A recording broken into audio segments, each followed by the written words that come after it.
Hello everyone, this week I reviewed Z by Z, a 700-page thought-provoking exploration of modern male fashion. This book is a powerful argument that men need to rethink the concept of marriage in a society that focuses on women. Inside Z challenges old relationship theories and invites readers to consider the dynamics between men and women in today's social environment. As I read through the pages, I was struck by many of the ideas presented, particularly his section on the midlife crisis, which I found particularly interesting. It's amazing how this important part of a person's life can change their identity, their aspirations, and their relationships. For many men, Zed says, it's a time of awakening, a time when they begin to reevaluate their priorities and question society's expectations. Today, I want to dive deeper into this topic and share my thoughts on how the midlife crisis can be a catalyst for growth and freedom.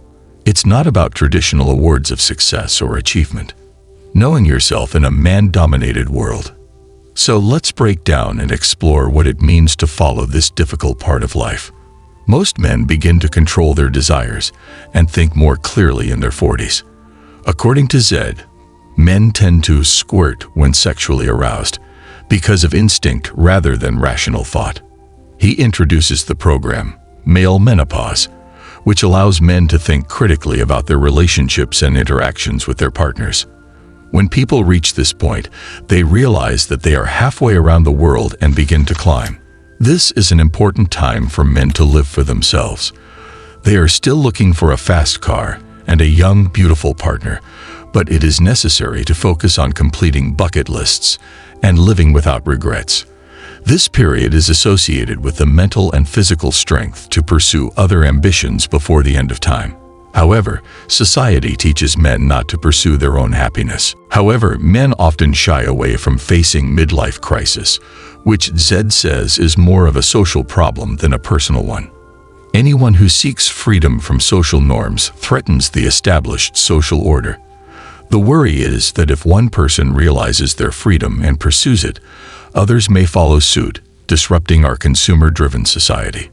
If too many men reject society's principles, society's athletes will starve, so the system will work to force them to conform. Society insists that the things that make men happy are seen as problematic, forcing men to work harder to fulfill their desires. He also talks about erectile dysfunction drugs like Viagra and Cialis. While these drugs are intended to help men maintain their sexual impulses longer than nature allows, Zed suggests they serve a deeper purpose: to mask underlying relationship issues and societal expectations. The focus on sexual performance often detracts from meaningful connections, and many men turn to these medications as a way to conform to societal pressures. Zed argues that these medications perpetuate a cycle where men's self-esteem and sense of worth are tied to their ability to perform sexually, impacting their relationships and mental health.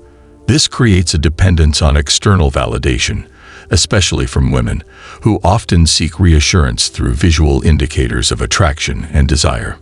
Moreover, Zed emphasizes that keeping men in a state of constant sexual readiness benefits both the state and societal expectations.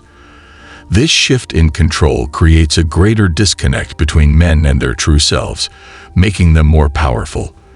The vegetarian movement in Japan and the MGTOW, men going their own way, movement around the world show how many men are beginning to reject traditional relationships and the pressures that come with them. To them. In their 20s and 30s, many people face early middle-age problems and realize that they are no longer able to control their desires and expectations. I found a free method for low testosterone. Contrary to what society says, I was not very happy.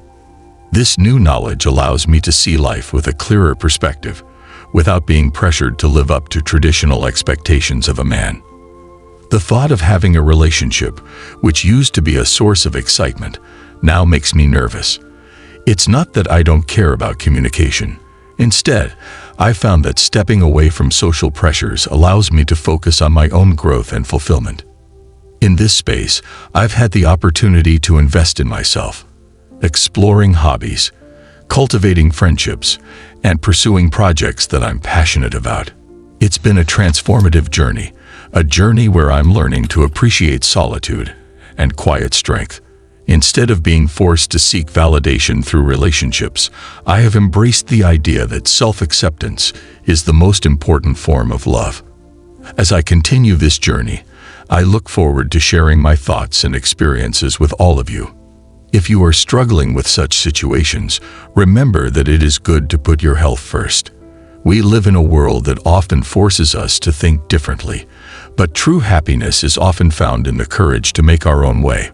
Hello, and thanks for listening.